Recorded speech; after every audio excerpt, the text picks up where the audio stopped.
예, 안녕하십니까. 금방 소개받은 황주필이라고 하고요. 예, 오라클 미덕 그 올해 오신 분들은 제 얼굴을 아실 건데요.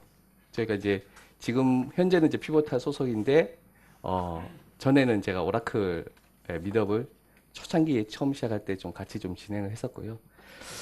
오늘 그 미덕을 한다고 MSA 관련된 주제로 세션을 하나만 해주셨으면 좋겠다라고 하는 이야기를 듣고 굉장히 부담감을 많이 느끼며 도대체 MSA를 가지고 무슨 이야기를 할까라고 하다가 어차피 지금 이게 개발자 분들을 중심으로 하는 세션이다 보니 그러면 이제 스프링 클라우드라고 하는 것을 가지고 마이크로 서비스를 어떻게 할까라고 하는 걸 고민을 했습니다.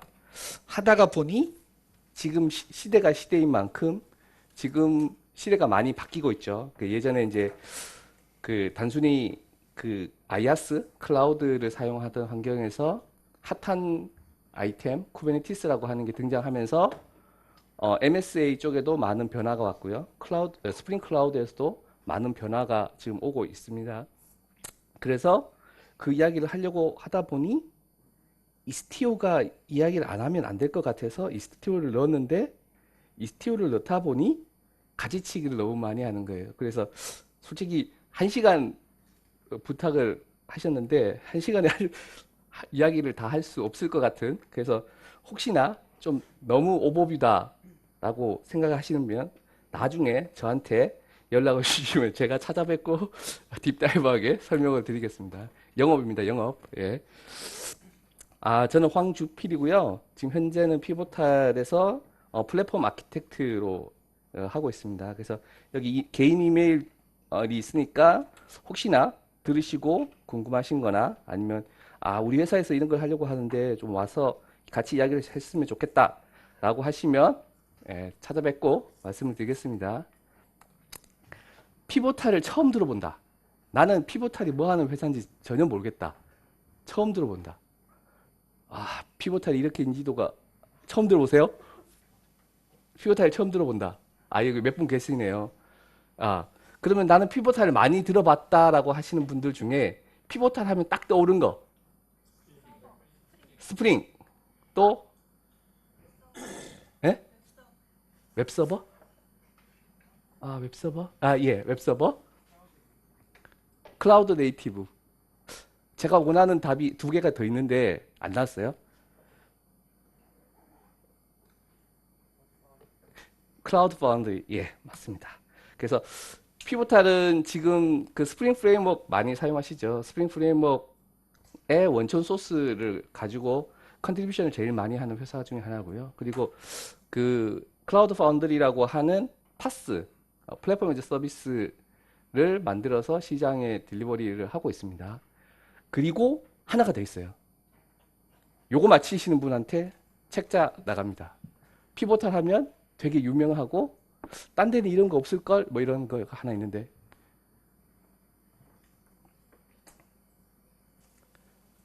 어, 그 페어 프로그램이라고 많이 들어보시죠. 짝 프로그램이라고. 그거를 어떻게 보면 시장에 많이 알린 회사가 피보탈이고요. 피보탈에서는 되게 독특한 그 서비스 오퍼가 하나 있습니다. 그게 뭐냐면 피보탈 랩스라고 하는 걸 운영을 해요. 그래서 피보탈 랩스는 실제 개발자가 직접 랩스에 가서 뭐 예를 들면 스프링 프레임워크이든 클라우드 파운드리든 MSA든 그거를 되게 잘하는 전문가와 페어 프로그램을 하면서 이제 같이 소스 코드를 만드는 그런 프로그램입니다. 그래서 실제 글로벌하게 20 몇 군데의 랩스가 있고요. 아쉽게 한국에는 없는데 가장 가깝게는 도쿄나 아니면 상하이나 아니면 싱가포르에 랩스가 있습니다. 그래서 랩스를 가셔서 직접 같이 일을 하면서 할 수 있는 프로그래밍을 할 수 있는 걸 제공을 하고요. 그리고 그 이외에도 뭐 CI/CD 툴인 컨커스라든지 레비뎀큐나 아니면 그린플럼 같은 데이터베이스도 같이 제공을 하고요. 오른쪽에 조그맣게 보시면은 이게 실제 오픈 소스를 얼마큼 많이 이제 기여를 하는지에 대한 다이어그램입니다. 그래서 제일 꼭대기 오른쪽에 보면 당연히 구글이랑 마이크로소프트가 이렇게 되어 있고요. 근데 특이하게도 여기 보시면 피보탈이라고 있습니다. 근데 거의 같은 선상에 IBM이 있습니다. 예. 그래서 피보탈 혹시 IBM의 직원이 몇 명인지 아시는 분? IBM 직원이 나는 몇 명 정도 되나 안다. 가장 근사치를 맞히시는 분에게 책 선물 나갑니다. 예? 10만 명, 10만 명 나왔습니다. 10만 명, 37만 명, 37만 명 나왔습니다. 다음 20만 명, 20만 명 나왔습니다. 더 없으시나요? 그러면 마감하겠습니다. 예, 가장 근사치를 맞추셨기 때문에 되겠습니다. 근데 이게 계속 그 수치는 변하기 때문에 30만 명 이상이라고 이야기를 해요. 근데 이제 피보탈 같은 경우는 전체 직원이 3천 명 조금 넘습니다. 그런데 실제로 오픈소스 기여도가 거의 비슷하죠. 30만 명 회사랑. 그래서 피보탈은 거의가 엔지니어링으로 개발자들로 이루어진 회사라고 생각을 하시면 될 것 같아요. 그래서 대부분이 그냥 오픈소스 기여하는 그런 회사고요. 앞에서 이제 클라우드 파운드리 했죠. 클라우드 파운더리 역사를 이야기를 하면은 또 한 시간이 흘러가기 때문에 그래서 지금 이런 PAS, PKS, PFS라고 하는 세 가지의 그 프라이빗 클라우드를 하실 수 있는 제품을 제공을 해드리고요. PAS가 기존에 이제 클라우드 파운더리라고 부르던 거고요. PKS가 쿠버네티스 기반의 파스, 그리고 PFS가 펑션, 그 서버리스 요즘 얘기 많이 하죠. 그래서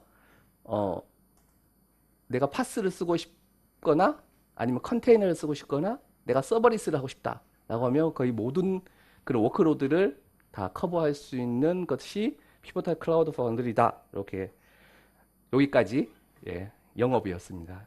예, 하고 실제로 이제 마이크로 서비스에 대해서 좀 이야기를 해보도록 하겠습니다. 마이크로 서비스를 이야기를 하게 되면 첫 번째 아까 피보탈 했을 때 클라우드 네이티브 어플리케이션 이야기를 많이 하죠. 그래서 마이크로 서비스 아키텍처를 이야기를 하면 항상 클라우드 네이티브 어플리케이션을 이야기를 안 할 수가 없죠. 뭐 마이크로 서비스가 어떤 거다라고 하는 이야기보다도 실제로 그 클라우드 네이티브 어플리케이션을 이루는 그래서 뭐 사람들마다 다 이야기하는 게 다릅니다. 근데 실제로 클라우드 네이티브는 첫 번째로 이야기하는 게 컬처라고 얘기하죠. 컬처와 프로세스. 그래서 그 데브옵스로 일으켜지는 이 조직적인 그런 조직과 그 조직의 문화가 첫 번째로 담보가 돼야 되고, 그리고 마이크로 서비스와 그리고 CI/CD 자동화, 그리고 서비스 어플리케이션을 개발할 때 마이크로 서비스라고 하는 형태로 어플리케이션을 개발해야 된다. 그리고 그거의 근간이 기존의 베어메탈이라든지 보다는 클라우드나 컨테이너. 지금은 클라우드를 넘어서 컨테이너로 이렇게 해서 이루어진 것을 클라우드 네이티브 이렇게 부르죠. 그 중에서 오늘은 마이크로 서비스에 초점을 맞추고 있잖아요. 그래서 마이크로 서비스 같은 경우는 그 12 팩터스라고 하는 그 사상이 있습니다. 12 팩터스를 처음 들어본다.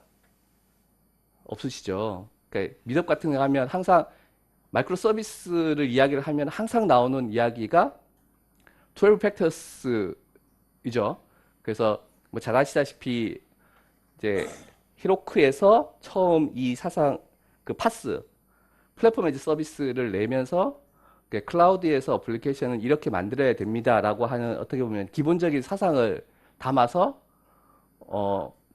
12 팩터스를 출시했고요. 12 팩터스 제가 URL을 안 넣었나요?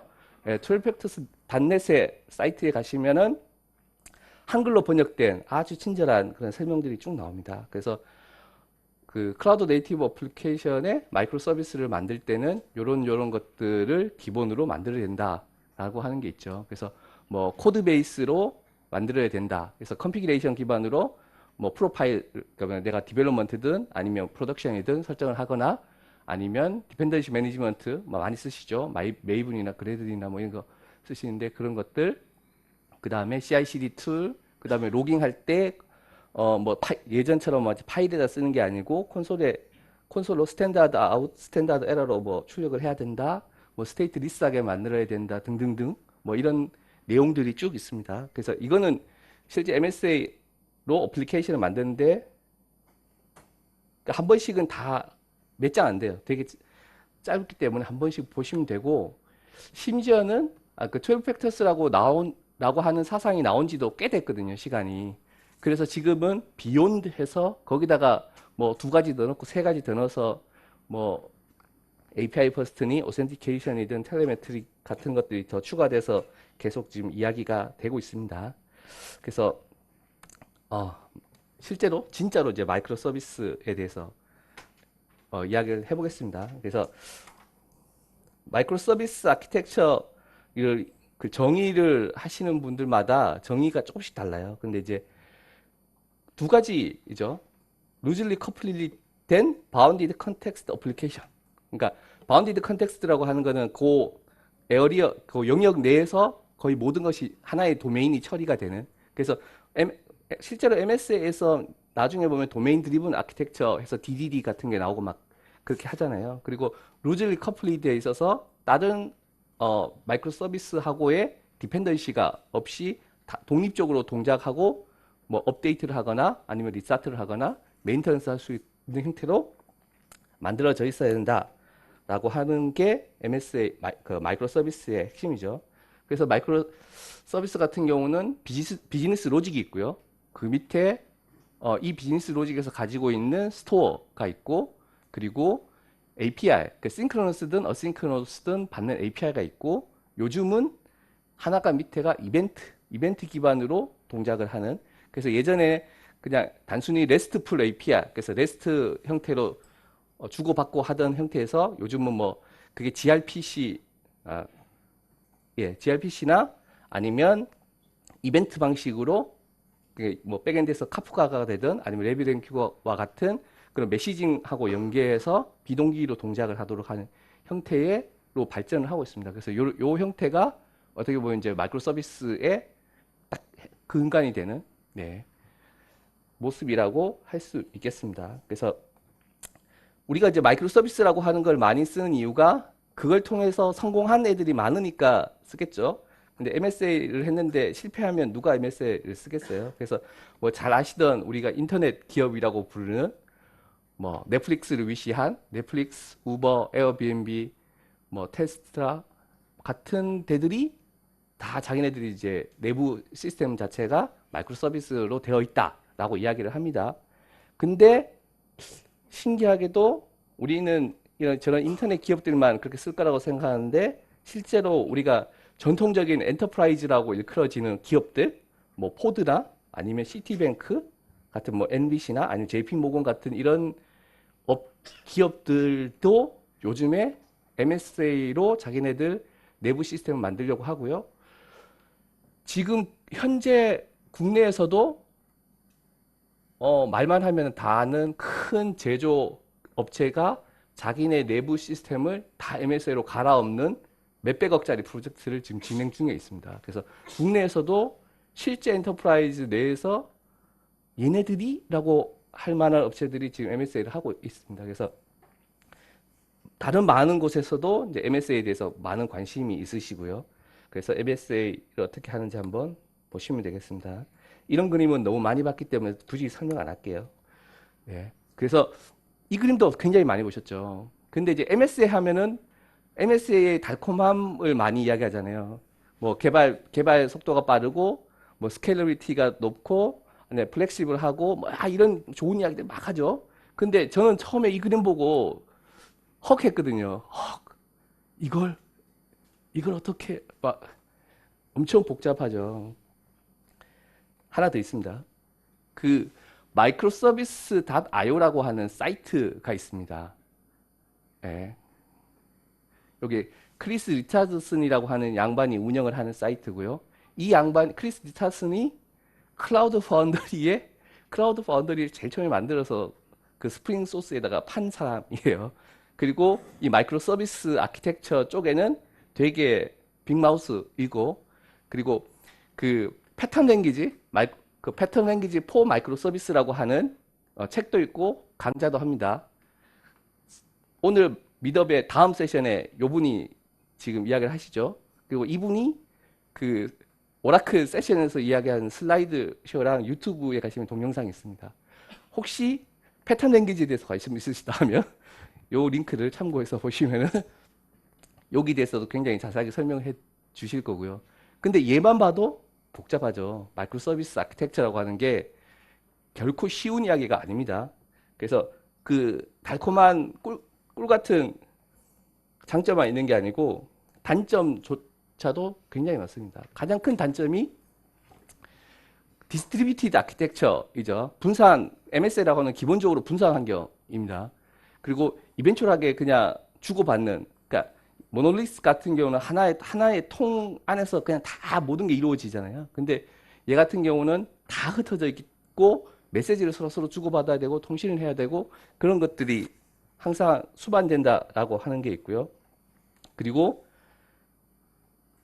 굉장히 관가하기 쉬운 거, 우리가 이제 개발 환경에서는 개발 환경 랩스에서는 네트워크의 레이턴시라든지 밴드위스라든지 뭐 네트워크의 보안성이나 아니면 내 관리자의 관리해야 될 항목들, 그러니까 데브옵스라고 하지만 현실적으로 데브와 옵스는 약간 국내에서는 이게 분리가 되어 있잖아요. 뭐라고 하는 거라든지 이런 것들에 대해서 간과하기 쉽거든요. 근데 실제로 리얼 프로덕션 환경으로 가게 되면 이런 것들이 굉장히 큰 장애 사항으로 다가옵니다. 그래서 MSA를 하시는 데 있어서 굉장히 불편함을 주는 요소가 이런 겁니다. 네트워크라든지 보안이라든지 전체적인 아키텍처 이런 것들이 굉장히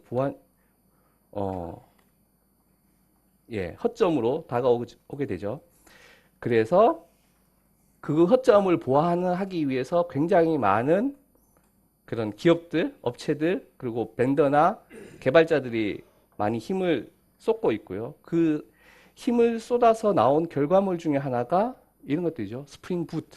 그래서 좀 더 쉽게 마이크로 서비스 아키텍처 어플리케이션을 만들 수 있도록 도와주는, 그리고 그 실제 앞에서 이야기했던 그런 허점들, 네트워크라든지 시큐리티나 이런 것들을 보완하기 위해서 도와주는 스프링 클라우드, 그거에 대한 데이터 플로우 해서 아까 이벤트 잠깐 말씀드렸죠. 이벤트 드리븐 형태로 어플리케이션을 만드는 뭐 이런 것들이 있고요. 그 다음에 나는 스프링 프레임워크를 안 쓴다. 나는 스프링 프레임워크 이외에 나는 고나 자바스크립트만 쓴다. 파이썬만 쓴다. 다 자바 개발자 분들이 계셔. 우리나라에서 현실적으로 자바 개발자라고, 그러니까 자바 웹 어플리케이션 개발하시면 스프링 프레임워크이 거의 100%라고 생각을 해요.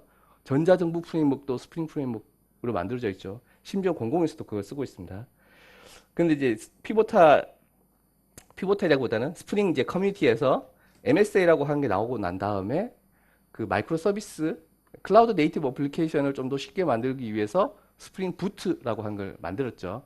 그래서 스프링 부트가 지금 현재 2.1인가 뭐 그렇게 버전이 되는데 2점이 되면서 리액터라고 하는 어싱크, non-blocking 뭐 이런 이야기들이 들어오는 리액터가 추가가 되면서 이렇게 스프링 부트가 여기 양쪽으로 쫙 나눠져 있죠. 전통적인 스프링 MVC 형태로 되어 있는 애가 하나가 있고 리액트 기반으로 그 플럭스라고 하죠. 웹 플럭스라든지 이런 모노 같은 뭐 이런 거 사용을 하는 이 리액티브 스택이 있고 두 가지 형태로 제공을 합니다. 그래서 스프링 부트로 요즘은 어플리케이션을 많이 만들고 있죠. 그래서 스프링 부트가 처음 나왔을 때 이런 이야기를 많이 했습니다. make 땡땡땡, not 땡땡땡. 퀴즈 타임. 다시 퀴즈 타임 있어. 땡땡땡땡땡땡이 뭘까요? 이런 그 슬로건이처럼 막 굉장히 네. 예, 맞습니다. 예, 맞습니다. 어, 네, 맞습니다. 메이크자, 낫와 이런 이야기를 많이 했죠. 그래서 스프링 부트가 지금 굉장히 이야기를 하는 게 그 스프링 부트가 없앤 것 중에 한 가지가 웹 어플리케이션 서버를 거의 시장에서 몰아내다시피 했죠. 그래서 어플리케이션에다가 웹 어플리케이션 엔진 자체를 인베이드를 해서 인베이디드 웹 어플리케이션 서버 해서 뭐 탐캣이라든지 네티나 아니면 제티 뭐 아니 언더토어 같은 것들이 내장을 해서 출시가 됐죠. 그래서 이런 티셔츠가 있습니다. 심지어 티셔츠를 19.99불에 판매를 하고 있습니다. 보시면 이제 퍼니 티셔츠 이렇게 되죠. 웃기지 않습니다. 근데 실제로 이걸 입고 다니시는 분 계십니다. 이분이 스프링 클라우드를 지금 현재 만들고 운영하고 계시는 PM이세요. 그래서 스프링 클라우드 대빵이라고 생각하시면 될 것 같아요. 그래서 이분이 저런 옷을 입고 실제 스프링 원 세션에서 이렇게 발표를 합니다. 그래서 네, 스프링 부트라고 하는 게 있고요. 그래서 스프링 부트를 한 번도 내가 안 해봤다. 난 스프링 부트로 어플리케이션을 만들어 본 적이 한 번도 없다. 없으시죠? 아, 한 분. 나는 스프링 MVC만 써봤다. 없죠. 스프링 부트가 그만큼 대세입니다. 근데 얘를 그러면 할까 말까 고민을 하다가 했는데 스프링 부트의 위대함을 보여주기 위해서 제가 오늘 리얼 데모를 안 하려고 하다가 예, 리얼 데모를 하나 하겠습니다. 네? 죄송합니다. 그러면 제가 안 보이는데? 예. 예. 그 레스트 컨트롤러라고 하는 거를 하나를 만들고요. 레스트 컨트롤러를 만들고 예. 제가 화면이 잘 안 보이기 때문에 혹시 오타가 생기면 말씀을 해주세요. 헬로 월드라고 하는 걸 하나 만들죠. 그리고 나서 예, 겟 매핑을 합니다. 그죠? 겟 매핑 많이 하죠. 그리고 데피니셔 뎁 해서 원래는 여기 아규멘트를 받는 걸 하려고 했는데 예,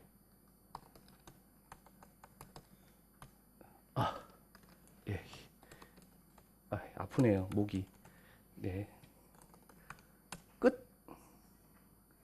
자, 우리가 그 헬로 월드 많이 하시죠. 지금 스프링 부트 어플리케이션 하나 만든 겁니다. 저게 무슨 스프링 부트 어플리케이션이냐라고 하시는 분들을 위해서 스프링이라고 하는 CLI 있습니다.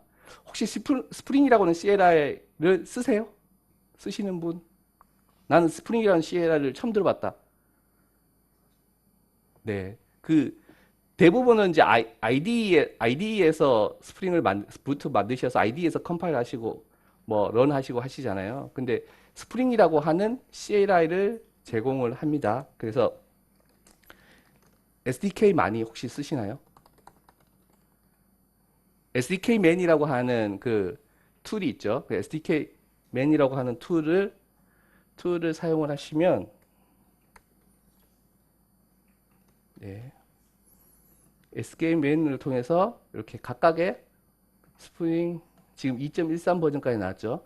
그래서 요 내가 원하는 버전의 CLI를 다운로드 받아서 사용하실 수가 있고요. 금방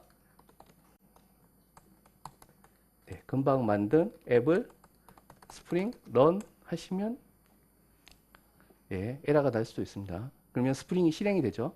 그리고 런 됐습니다. 2.8초 걸렸죠.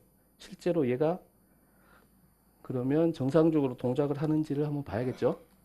그래서 컬해서 로컬호스트 8080 해서 하면 헬로 월 이렇게 나오죠. 심플하죠. 그래서 트위터가 144자라고 하잖아요. 트위터 144자보다도 작은 사이즈로 부트 어플리케이션을 하나 만들 수가 있습니다. 실제 현장에서 이렇게 어플리케이션 만들지 않겠죠. 하지만 내가 되게 빠른 시간에 타임 투 마켓으로 작은 어플리케이션을 만들어서 디플로이해서 뭔가 보여줘요. 그러면 몇 초면은 어플리케이션을 하나 만들어서 디플로이해서 런 하실 수가 있습니다. 그게 이제 스프링 부트의 가장 큰 장점이고요. 보통은 어플리케이션 만드실 때 뭐 폼.xml이나 빌드 그레이드 같은 데다가 디펜던시가 어쩌고저쩌고 막 설정하고 하시잖아요. 그런 설정을 안 하셔도 이렇게 만드시면 스프링이 기동을 하면서 자기가 디펜던시 체크를 쭉 해서 필요한 라이브러리들을 다 로딩을 쭉 합니다. 그게 이제 가장 큰 장점이 되겠죠. 스프링 부트는 잘 하시니까 넘어가고요. 근데 실제로 어플리케이션을 만드시다 보면 그 자바 만든 어플리케이션이 중요한 것보다는 기반되는 다른 마이크로 서비스하고의 연계, 그리고 실제 백엔드하고 연계 자체가 더 중요할 수도 있죠. 대표적으로 MSA 하면 항상 나오는 기업이 넷플릭스이죠. 그리고 넷플릭스는 자기네들이 자기네 어플리케이션을 만들어서 운영을 하면서 있던 노하우들, 그런 제품들을 넷플릭스 OSS라고 하는 이름으로 오픈소스로 많이들 쓰도록 권장을 했죠. 뭐 리본이라든지 히스트릭스라든지 줄이나 유레카 같은 것들을 시장에다 실제로 많이 쓰도록 했고요. 그래서 그 다음에 피보탈에서는 스프링에서 넷플릭스에서 제공한 넷플릭스 OSS를 가져다가 어떻게 스프링 MVC라든지 스프링 부트와 잘 연계하게 할 수 있을까라고 하는 이름으로 스프링 클라우드라고 하는 걸 이름으로 다시 이제 포장을 해서 거기다가 이제 컨트리뷰션을 하기 시작했죠. 그래서 뭐 이런 서비스 레지스트리, 서비스 디스커버리, API 게이트웨이, 로드 밸런싱, 뭐 서킷 브레이커나 아니면 디스트리뷰티드 트레이싱 같은 것들이 다 이제 스프링 클라우드 안에서 제공을 하는 기능입니다. 여기까지는 많이들 아시죠? 요거 들어보셨는지 모르겠는데 이거는 넷플릭스의 유레카라고 하는 게 있죠. 근데 넷플릭스가 얼마 전에 깃허브에다가 이런 걸 썼어요. 우린 더 이상 2.0을 안 만들래. 네가 뭐 쓸 거면 네가 책임져. 뭐 이러면서 폭탄선을 하나 했습니다.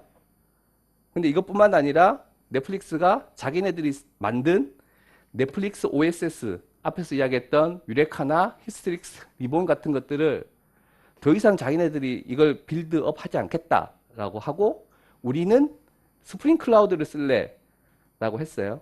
그래서 자기네들이 만든 내부 어플리케이션들을 스프링 부트로 바꾸면서 기존에 자기가 만든 유레카나 리본이나 히스틱스를 스프링 클라우드 유레카랑 뭐 스프링 뭐 게이트웨이나 이런 걸로 가져다 쓰겠다라고 발표를 했습니다. 뭐 청출오람이라고 하면 청출오람이고 어떻게 보면 주객이 전도된 원래 오픈소스를 만들어서 기여한 애드가 오픈소스 커뮤니티에서 디벨롭한 걸 가져다 쓰는 뭐 그런 형태가 된 거죠. 그래서 지금 넷플릭스도 내부적으로는 스프링 클라우드를 가져다가 자기네들이 쓰는 걸로 지금 했고요. 제가 알기로는 넷플릭스 내에서 약간의 변화가 있는 것 같은 게 그 메시징 툴 같은 경우는 기존에는 넷플릭스가 자기네들이 자체적으로 만들었었는데 이제 메시징 같은 것도 카프카를 쓰겠다라고 발표를 했죠. 그래서 넷플릭스 자체도 내부적으로는 좀 이렇게 변화가 있는 것 같아요. 네. 그게 제 생각에는 실제 넷플릭스 OSS가 왜 나왔는지에 대한 걸 생각을 해보면 그럴 수도 있겠다라고 하는 생각이 듭니다. 그러면 넷플릭스는 왜 이런 유레카랑 리본이랑 히스트릭스를 만들었을까요? 질문입니다. 넷플릭스는 왜 리본이랑 히스트릭스나 유레카 같은 걸 만들었을까요? 예. 왜 만들었을까요? 그러니까 물론 이제 사람들마다 생각하는 게 다르겠지만 제 개인적으로는 AWS의 단점 때문입니다. AWS의 단점. 근데 그거는 클라우드의 단점이죠. 그러니까 네? 디펜던시라기보다는 불확실성인 거죠. 불확실성이라기보다는 이거를 제가 정확하게 어떤 단어로 표현해드리면 제가 이야기를 하면 알아들으실 거예요. 뭐냐면 온프레미스에는 어플리케이션을 만들어서 어플리케이션을 탑재를 할 때 모든 게 준비된 상황에서 어플리케이션을 올리잖아요. 그렇기 때문에 IP 어드레스도 내가 알고 도메인도 내가 알고 어플리케이션이 어느 곳에 어디에 탑재가 될지도 알아요. 근데 클라우드 같은 경우는 어플리케이션을 탑재를 하면 어플리케이션이 탑재되는 VM이 그저서야 만들어지고 VM이 떠야 IP가 할당되고 그래야 내가 그의 엔드포인트를 알 수 있어요. 그 다음에야.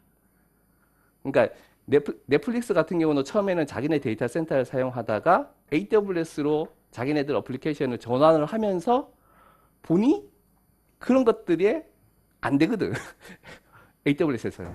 그래서 유레카 같은 서비스 디스커버리가 있는 거죠. 왜냐하면 그 서비스가 어느 IP에서 뜰지를 모르니까. IP가 어플리케이션이 뜨면서 거기다가 IP를 박아 놓으면 다른 어플리케이션에서 그 IP를 보고 찾아가야 되니까 이런 것들이 생긴 거죠. 뭐 히스트릭스도 마찬가지고. 그러니까 이제 그 밑에가 되는 기반이 되는 그러니까 온프레미스에서 클라우드로 바뀌면서 이런 넷플릭스 OSS 같은 것들이 생긴 거죠. 그런데 그러면 왜 얘네들이 또 한번 이렇게 바꿨을까? 이런 스프링 클라우드 형태로 바뀌었을까라고 생각을 해보면 감히 컨테이너가 한몫했다라고 생각해요. 컨테이너 기술이 한몫했다고 하고 지금 아직 정식으로 넷플릭스에서 그걸 오픈소스로 내려오진 않은데 지금 얘네들이 컨테이너 오케스트레이션 툴을 만들고 있습니다. 이 프로젝트명이 예 찾아서 나중에 말씀드릴게요. 기억이 안 나는데 넷플릭스가 자체적으로 컨테이너 오케스트레이션을 하고 있는 그것들을 지금 내부적으로 만들고 있고 그것들이 실제로는 이런 것들의 변화에 일조를 했다라고 생각을 합니다. 그래서 어쨌든 스프링 클라우드가 점점 MS에 있어서 필요성이 점점점 많아지고 있다라고 하는 게 있고요. 그래서 대표적인 거, 요 세 가지는 굉장히 많이 들어보셨죠. 컨피규레이션을 위한 컨픽 서버, 서비스 디스커버리를 위한 서비스 레지스트리, 그리고 서킷 브레이커. 이건 이제 마이크로 서비스 하면 항상 대두가 되는 세 가지이죠. 이에 대해서 다들 잘 이해를 하고 아시고 계시죠. 그래서 그 컨픽 서버 같은 경우는 앞에서 그 12 팩터스 보면 이제 컨피그레이션 기반으로 어플리케이션을 만들어라 한 게 있고 예를 들면 소스 코드 상에 하드 코딩을 하지 말라는 이야기죠. 그래서 별도의 이런 컨피그레이션 파일 자체를 하나를 두고 여기서 변경이 되는 내가 예를 들면 이게 개발 서버로 갈 건지 운영 서버로 갈 건지 아니면 내가 데이터베이스를 A라고 하는 데이터베이스를 사용할지 B라는 데이터베이스를 사용할 건지를 소스 코드에 적지 말라는 거죠. 그거를 환경 변수나 아니면 이런 외부 컨피그레이션에서 두고 그거를 호출해서 써라라고 하는 겁니다. 그래서 그 레파지토리 자체가 Git이 될 수도 있고 아니면 이제 볼트나 아니면 로컬 파일 시스템이 될 수도 있고 거기다가 쓰고 내가 value 이렇게 해서 하시면 그리팅 값 앞에서 보셨던 야물 파일에 있는 그리팅 값을 봉주르라고 하는 값을 가져다가 쓰는 거죠. 그렇게 할 수도 있고 이런 이제 리프레시를 하셔서 저 값을 원격에서 저 값 자체를 변경을 하거나 하실 수도 있고 그렇게 하실 수도 있고요. 그리고 클라이언트 사이드 이렇게 서비스 디스커버리 해서 스프링 부트가 또 하나의 이제 각광받는 이유 중에 하나 가지가 예전에 스프링 프레임워크 같은 경우는 굉장히 많은 XML들이 막 넘쳐나잖아요. 그 XML 일일이 다 하는 것들을 뭐 양날의 검이긴 하지만 그 어노테이션 기반으로 Enable Discovery Client라고 하면 자동으로 얘가 유레카 클라이언트를 안에다가 인베딩 해서 그 프로퍼티에 있는 유레카 서버에 가서 내가 예를 들면 포트폴리오 서비스 하고 하면 실제 이 이름으로 IP를 매핑해서 해당하는 그 원격에 멀리 있는 마이크로 서비스를 호출해서 그 결과를 가지고 오는 거죠. 그래서 이런 식으로 내가 레지스트리에 인스턴스 네임 아니면 특정한 앱에다가 바인딩을 하게 되면 그 앱에서 이런 레지스트리를 사용할 수 있게 하는 것들을 제공을 하게 되죠. 그래서 이런 서비스 레지스트리하고 디스커버리 하는 게 있고요. 그리고 줄이라고 하는 넷플릭스에서 만든 줄이라고 하는 API 게이트웨이를 가지고 그 프론트엔드의 이제 로드 밸런서 역할을 하죠. 그래서 뭐 단순하게 이제 다이나믹 라우팅뿐만 아니라 오센티케이션이라든지 아니면 뭐 시큐리티나 뭐 이런 것, 뭐 리스폰스 핸들링 같은 것들도 이 API 게이트웨이를 가지고 사용을 하실 수가 있고요. 네. 그래서 얘도 마찬가지로 enable 줄 프락시라고 하면은 자동으로 해당하는 스프링 붓 어플리케이션 자체가 API 게이트웨이가 되는 거죠.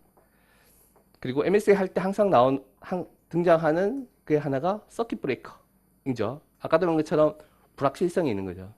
백엔드에 있는 내가 호출하는 백엔드에 있는 어플리케이션이 얘가 정상적으로 서비스를 하는지 제대로 하는지에 대한 그게 없기 때문에 이런 서킷 브레이커라고 하는 걸 중간에 둬서 내가 얘는 분명히 500ms 내에 응답이 와야 되는데 500ms 내에 응답이 안 와. 그렇게 했을 때 내가 어떻게 이걸 처리를 할 건지 라든지 그러면 내가 한번 리트라이를 할까? 아니면은 내가 그냥 더미로 얘는 죽었어요라고 해서 더미 메시지를 보낼까? 그런 것들을 이런 서킷 브레이커를 통해서 하실 수가 있는 거고요. 그게 이제 히스트릭스라고 하는 거죠. 그래서 이네이블에서 히스트릭스를 스타터에다가 스타터 스프링 클라우드 스타터에 히스트릭스를 추가하시면 이렇게 내가 만약에 이제 폴백 메소드를 정의를 해놓으면 디폴트 포춘이라고 해놓으면 얘가 실행이 된 거죠. 요 익셉션이 나게 되면 여기서 만약에 내가 제대로 응답을 못 받거나 익셉션이 나면 자동으로 밑에 있는 메소드가 실행이 돼서 여기 있는 메시지가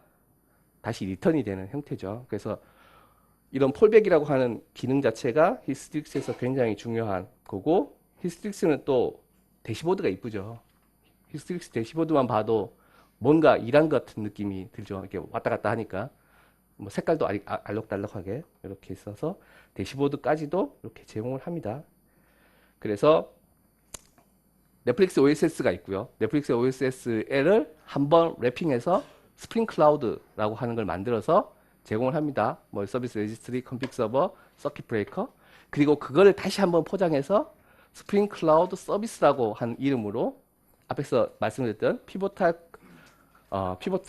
클라우드 파운드리에서 사용하실 수 있도록 제공을 하고 있습니다.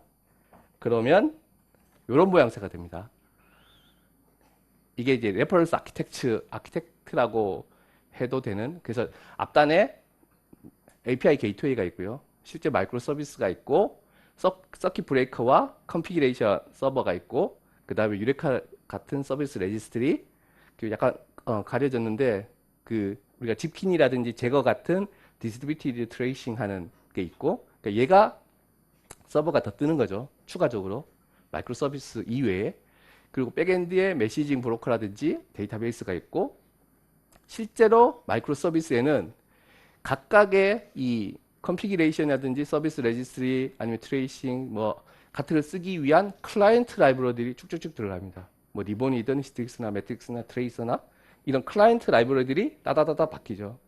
그래서 그 폼.xml이라든지 같은 데 보시면 아까 보셨던 스프링 클라우드 스타터의 컨픽 뭐 히스트릭스 뭐 그런 것들이 쭉 리본 쭉 추가하는 거죠. 그러면 이런 모양새가 됩니다. 근데 내가 스프링이 아니라 다른 거를 쓰고 싶어. 예를 들면 요즘에 막 많이 이제 대두가 되는 오라클의 헬리돈이나 아니면 마이크로넛 같은 걸 쓰고 싶어. 아니면 나는 고로 만들고 싶어. MS 이야기하면 항상 폴리그라 이야기하잖아요. 난 고를 쓰고 싶어.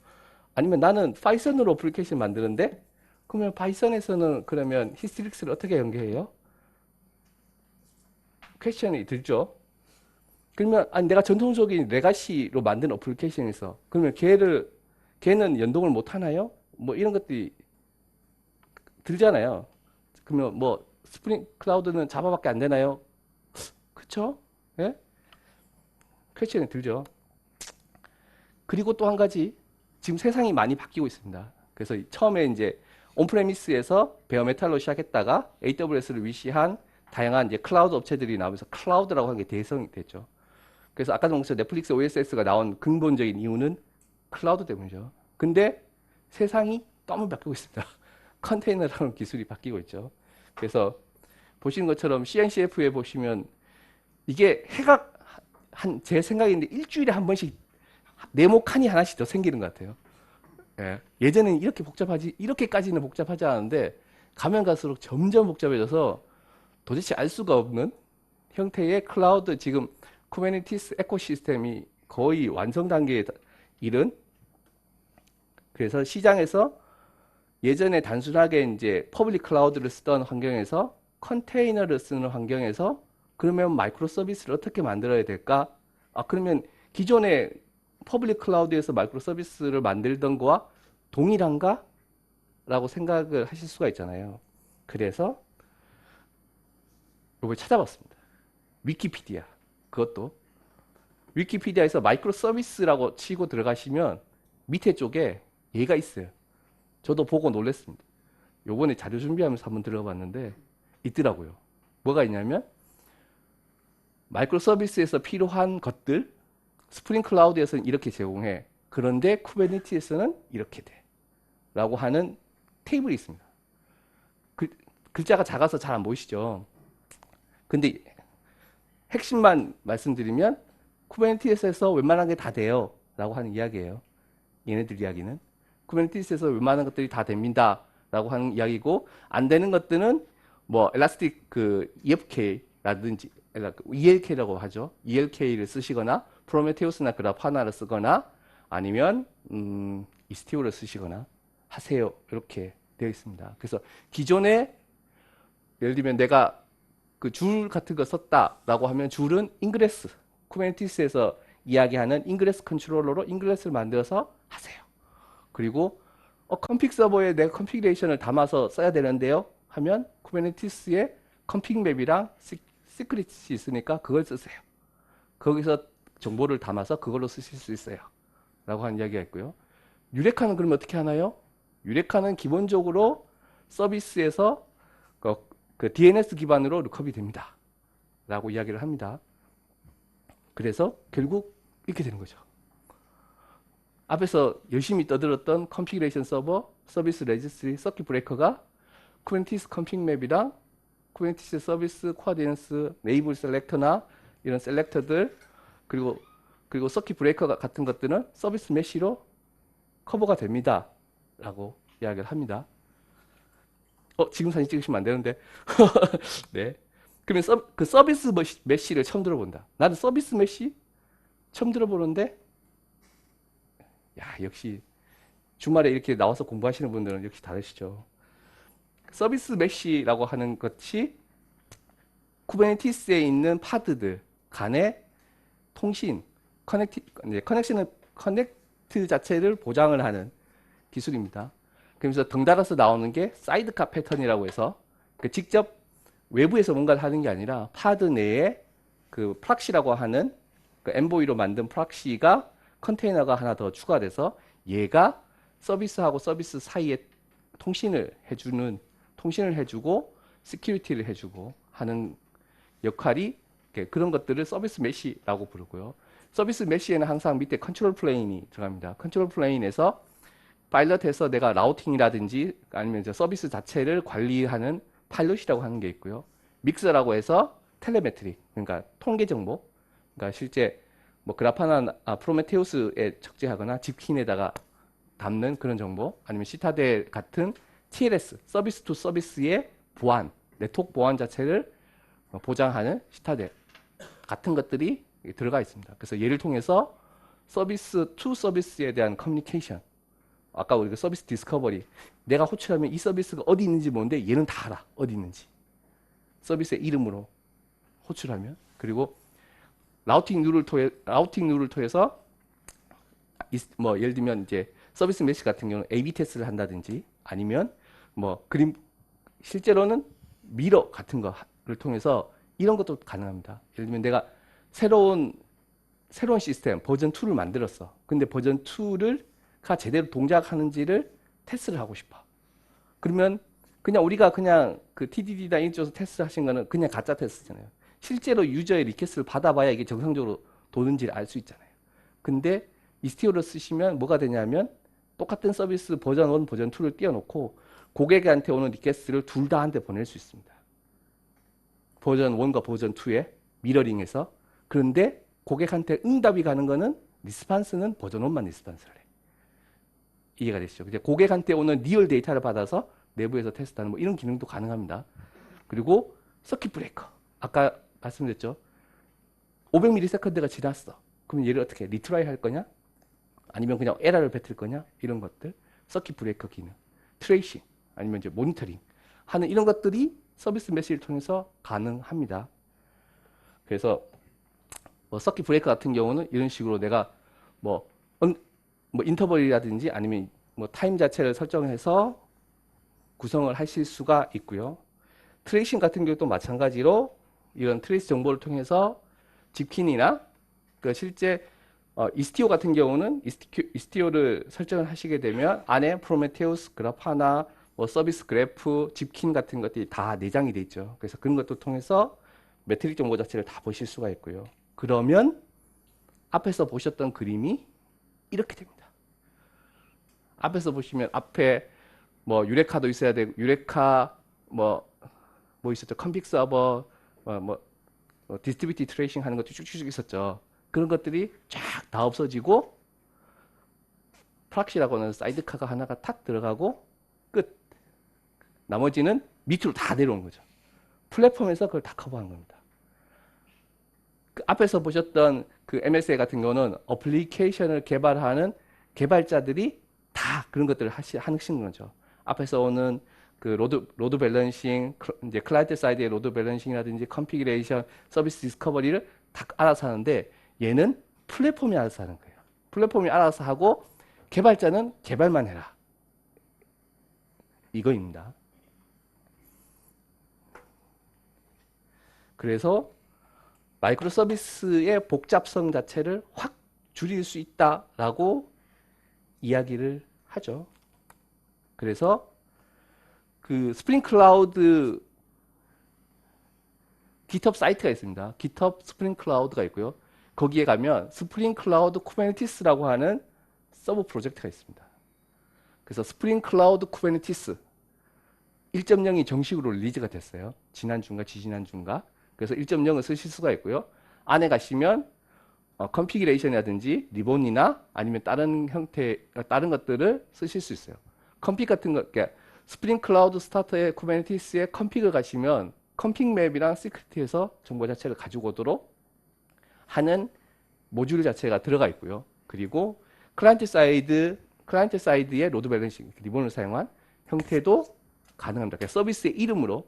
실제 쿠버네티스에서는 그 같은 네임스페이스에는 그냥 서비스 이름만 호출하면 가잖아요. 근데 내가 네임스페이스가 넘어가는 애를 호출하려면 풀네임을 내야 되거든요. 서비스의 이름, 네임스페이스에 뭐 클러스터 닷 로컬 뭐 이런 식으로 이제 그 DNS 이름을 넣어야 되잖아요. 근데 그거를 그냥 이름만 넣어도 갈 수 있도록 해주는 뭐 그런 것들을 제공을 합니다. 그러면 이스티오가 스프링 클라우드를 100% 대체할까요? 글쎄요. 뭐 그러니까 그거입니다. 그래서 근데 아직까지 스프링 클라우드에서 제공해주는 100%의 기능 자체를 이스티오나 쿠버네티스 플랫폼으로 커버가 안 되는 것들이 지금 현재 존재를 합니다. 대표적인 게 폴백이죠. 아까 보셨던 그 시트릭스 같은 경우는 특정한 익셉션에 대한 폴백을 내가 정의를 할 수 있습니다. 메시지를 하든 아니면 특정한 비즈니스 로직을 내가 메소드를 실행하도록 할 수가 있죠. 근데 그 이스티오 같은 경우는 그냥 에라다가 끝입니다. 지금 현재는. 그리고 뭐 트레이싱을 한다든지 아니면 특히나 시큐리티. 그 이스티오에서 시큐리티를 해준다는 것 자체는 네트워크의 시큐리티지 어플리케이션에 있는 우리가 일반이 하는 오센티케이션 오소라이제이션이 아니거든요. 그냥 통신에 그러니까 SSL 통신을 보장한다는 거지 어플리케이션의 시큐리티가 아니라는 거죠. 그러니까 예를 들면 우리 줄 같은 거 쓰실 때 줄을 로드 밸런서로 쓰시는데 오센티케이션 용도로도 많이 쓰시잖아요. 이제 그런 것들은 안 된다는 거죠. 그리고 폴리글라스 쓴다라고 하면 그러니까 MSA를 다양한 랭귀지의 다양한 프레임워크 스택으로 내가 만든다라고 하면 이스티오가 답입니다. 현재로서는. 왜냐하면 스프링 클라우드는 자바 쪽에 약간 국한되기 때문에 그거는 이스티오가 맞아요. 근데 이스티오가 지휘가 된 지 아직 1년이 채 되지가 않았어요. 한 6개월 정도 좀 지난. 그래서 아직까지는 좀 버그도 좀 있고 한다라는 게 있고요. 그리고 솔직히 제가 이스티오를 굉장히 엔터프라이즈에서 많이 안 써봤는데 해외에 쓰신 분들이 컨트롤 플레인의 퍼포먼스에 약간 이슈가 있다. 그래서 대용량 처리가 좀 대용량 처리에 좀 힘이 들다라고 하는 그런 리포트들이 좀 있습니다. 그래서 이거는 좀 감안해서 들으셔야 될 것 같고요. 그러면 쿠버네티스하고 쿠버네티스와 이스티오를 위시한 얘네들이 그러면 MSA하고 이런 이제 클라우드에서 답이냐? 라고 하면 실제 쿠버네티스는 이런 식으로 되어 있죠. 밑에 컴퓨팅 스토리지 네트워킹을 앱스트랙션해서 컨테이너 환경 자체를 제공해 주는 게 쿠버네티스입니다. 근데 현실적으로 쿠버네티스를 운영 환경에서 운영을 하시다 보면 배보다 배꼽이 더 큰 게 쿠버네티스보다 주변에 필요한 것들이 더 많아요. 예를 들면 내가 모니터링을 하고 싶어 라고 하면 프로메테우스나 그나파나가 필요하죠. 그러면 넣어야 돼요.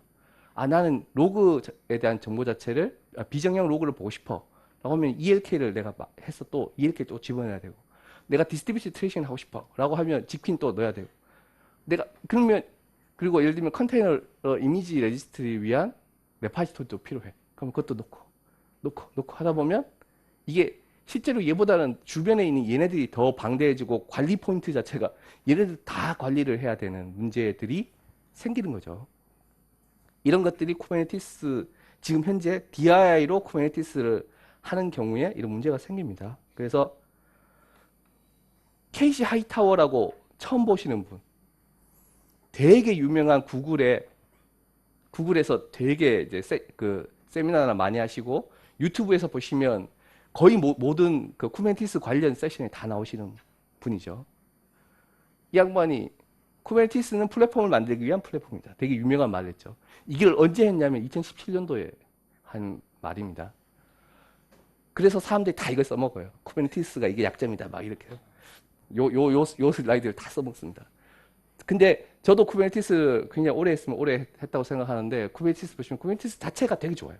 근데 이거를 실제로 리얼 프로덕션에서 쓰려고 하면 주위에 손이 가는 것들이 너무 많아요.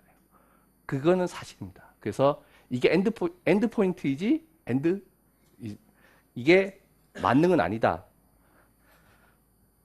엔드 게임이 뭐로 번역했죠?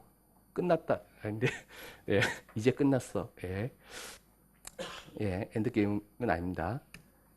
그래서 일반적으로 그 엔터프라이즈에서 보시면은 단순하게 이제 컴퓨팅, 네트워크 스토리지, 뭐 에어리어뿐만 아니라 오퍼레이션, CI/CD, 그리고 실제 우리가 뭐 와스나 아니면 메모리가 데이터베이스 같은 미들웨어 데이터베이스, 그리고 보안도 네트워크 보안에서부터 어플리케이션 보안까지의 이런 보안적인 이런 요소들이 실제 기업에서는 다 필요한 항목들이란 거죠. 그래서 아까 말씀드렸던 것처럼 그거를 하시려면 쿠버네티스는 여기 있죠. 여기.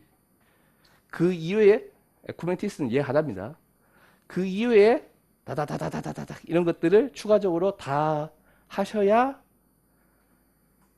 이 플랫폼이라고 하는 게 하나가 만들어지는 겁니다. 그래서 실제로 MSA를 하시려면 그렇게 이야기하시면 돼요. 그러면 MSA는 어떻게 만드나요? 라고만 질문을 하신 분들이 있어요. 그러면 항상 제가 하는 질문, 그걸 어디에다 돌리실 건데요? 라고 물어봐요. 그걸 어디다가 돌리실 건데요? 베어메탈에서, 클라우드에서, 컨테이너에서, 거기마다, 그때마다 적용해야 될 기술셋 자체가 조금씩 다 다르기 때문에 그 질문 드린 거고, 여기 계신 분들도 만약에 MSA를 하시면 단순히 MSA를 스프링 부트에 스프링 클라우드로 한다가 아니고, 그럼 이거를 어디에다가 올려서 어떻게 운영할 건지에 대한 것도 같이 고민을 하셔야 된다는 거죠. 그래서 그 쿠버네티스에다 어플리케이션을 하나 만들어서 탑재를 해보신 분들은 아시겠지만, 예를 들면 스프링 부트 어플리케이션을 쿠버네티스 기반에다 올리시려면 아까 보셨던 것처럼 스프링 부트 어플리케이션을 컴파일 해야죠. 패키징을 하고, 그리고 그걸 다커 파일을 가지고 다커라이즈를 해야 됩니다. 컨테이너라이즈를 하고, 그거를 그 컨테이너 레지스트리에 등록하신 다음에, 그리고 쿠버네티스를 위한 야물 파일을 디플로이먼트부터 시작해서 디플로이먼트, 서비스, 호리젠탈 팟, 오토스케일러 등등 만들어서 쿠베CTL로 또 날려야죠. 그리고 나서 실제로 서비스가 됩니다. 그러니까 이런 복잡한 과정을 쭉 거쳐야 쿠버네티스에서 쓸 수가 있죠. 반면에 자, 다시 영어 모드로. 반면에 클라우드 파운드리를 쓰시면은 그냥 어플리케이션 하나 컴파일 하시고 푸시 하시면은 CF 푸시라고 하는 CF라고 하는 CLI로 푸시 하시면은 어플리케이션이 바로 동작을 합니다. 그래서 이런 이야기죠. 난 그건 모르겠고 소스 코드 줄 테니까 이거 돌려주세요. 런 해주세요. 난 그런 거 다 모르겠고 내 소스 코드 줄 테니까 클라우드가 되든 베어메탈이 되든 컨테이너가 되든 그것도 모르겠고 어플리케이션 돌려주세요. 그러니까 이게 이런 요구 사항이 실제로 이제 현업한테서 나오는 겁니다. 라고 하지만 이분은 피보탈의 CTO세요. 아, 피보탈의 그 R&D 쪽에 대빵이신 분입니다. 그래서 솔직히 말씀드리면 제가 드리려고 했던 말은 다 끝났고요. 그래서 실제로 그러면 하나 보여드릴게요. 앞에서 저희가 이제 스프링 어플리케이션을 하나 만들었죠.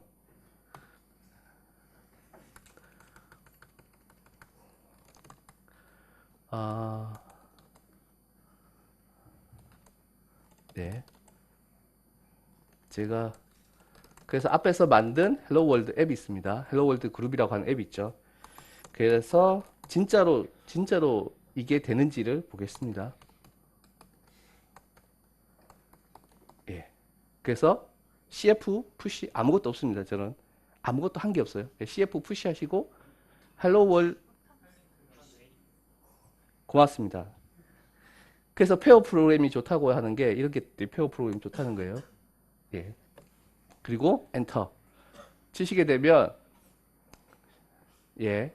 예, 지금 제가 핸드폰 테더링을 해놔서 속도가 조금 느릴 수 있으니까 혹시 핸드폰이 꺼졌나요? 아니죠? 예. 그러면 얘가 지금 예, 서버에 헬로 월드라고 하는 어플리케이션을 올립니다. 업로드를 합니다. 업로드를 하고 나면 얘가 이 컴파일, 패키징, 실제 컨테이너라이즈를 하기 위한 파일들 자체를 다운로드를 합니다. 그게 뭐냐면 빌드팩이라고 하는 것들을 다운로드를 하고요. 빌드팩을 가지고 얘를 컨테이너라이즈를 합니다. 내부적으로. 지가 알아서 디펜던시 체크해서 필요한 파일들 다 가지고 오고 뭐 다커 파일 필요 없고요. 그냥 하면 지가 알아서 다커 파일 만들고 그거를 드랍낫이라고 하는 형태로 딱 우리가 다커 컨테이너라고 생각하시면 돼요. 다커 이미지죠. 다커 이미지를 만든 다음에 실제 런타임에다가 로딩을 딱 합니다. 로딩을 하고 그리고 얘를 실행을 하겠죠. 실행을 해야죠. 실행을 예 하고요. 실행을 하면 실행한 그 자체를 내가 엔드 유저가 사용할 수 있도록 라우팅하기에 네트워크에다 설정을 해야겠죠. 그리고 로드 밸런서 프론트엔드에 로드 밸런서에다 그 등록을 해야겠고 하고 그래서 그러면 이제 어플리케이션이 스타트 되는 것을 기다립니다. 그래서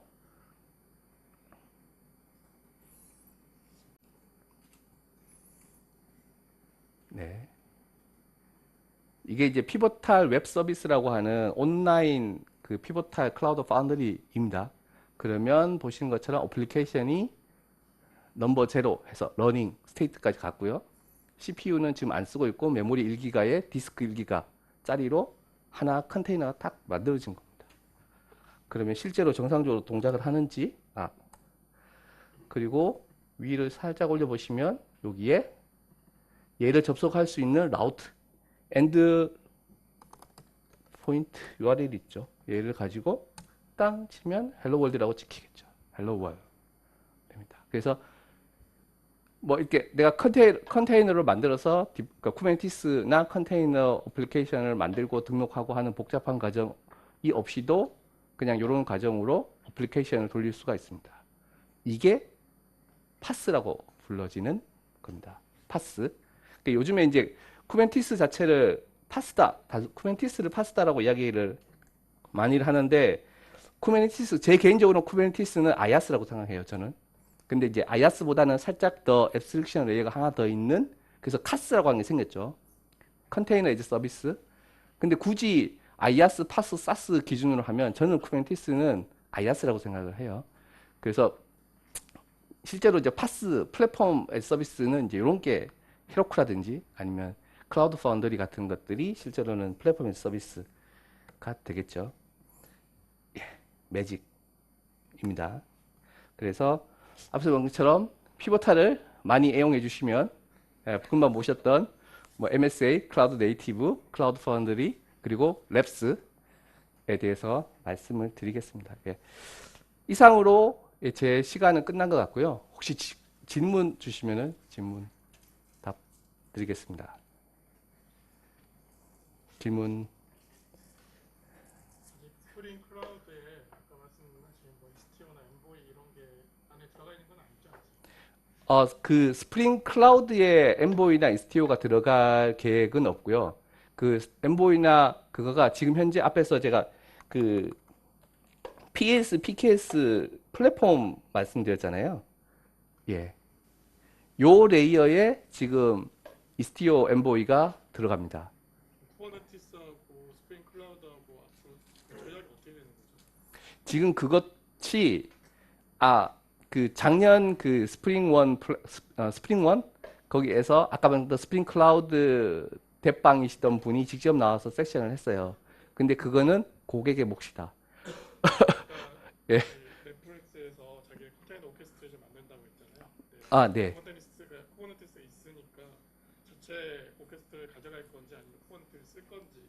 그것도 저도 솔직히 넷플릭스 내부에 계신 분한테 그런 게 아니고 넷플릭스가 그 테크놀로지 블로그 많이 하잖아요. 그 블로그에 있는 내용만 봐서 지금 그렇게 말씀드린 거고 그게 좀 구체화가 되면 그때 다시 한번 말씀드릴 수 있을 텐데 내부적으로 컨테이너 쪽으로 넷플릭스가 시프트를 하고 있는 거는 사실인 것 같아요. 예. 그러니까 여기 CFC에서 보여주신 거에서 그럼 컨테이너 오케스트는 어떤 걸로 그 클라우드 파운더리 같은 경우는 내부적으로 디에고라고 하는 그 컨테이너 오케스트레이션 하는 자체 그 오케스트레이션 하는 레이어가 있고요. 어, 지금 어떻게 보면 PES 같은 경우는 디에고라고 하는 컨테이너 오케스트레이션, 가든이라고 하는 컨테이너 런타임을 쓰고 PKS 같은 경우는 쿠버네티스의 그 컨테이너 D를 쓰는 그런 형태로 약간 그러니까 이중 두 개를 다 커버를 하는 형태로 되어 있습니다. 근데 아마 조만간 통합이 될 예정이에요. 이거는 이제 오피셜하게 나오면 다시 한번 말씀드릴게요. 하나로 통합이 될 계획이 있습니다. 예.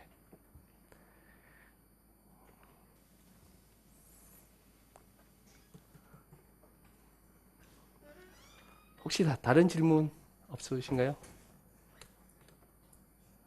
예. 그래서 마지막으로 끝나기 전에 지금 다음 세션이 이제 쿠버네티스 관련해서 좀 제 초보자 과정이라고 말씀을 드렸는데 실제 현재 많으신 분들이 쿠버네티스를 플랫폼이라고 이해를 많이 하세요. 그래서 그 실제 기업에서 쿠버네티스에 대해서 많은 관심들을 가지고 계시고 쿠버네티스를 좀 더 딥다이브하게 보시는 게 개인적으로 개발자 입장에서도 도움이 많이 되실 거고 그런데 쿠버네티스 에코시스템에서 지금 현재 제 개인적으로 가장 핫한 아이템 중에 하나가 이스티오예요. 그래서 이스티오를 혹시 처음 난 이스티오에 대해서 안다라고 하신 분들은 괜찮은데 이스티오? 저게 뭐지? 라고 하는 거는 한번 보시면은 도움이 많이 되실 항목입니다. 그래서 이스티오에 대해서는 제가 알기로는 다음 세션에도 이스티오 이야기가 잠깐 나오는 걸로 알고 있는데 다음 세션에서도 이스티오 좀 주의 깊게 보시면 될 것 같고 예.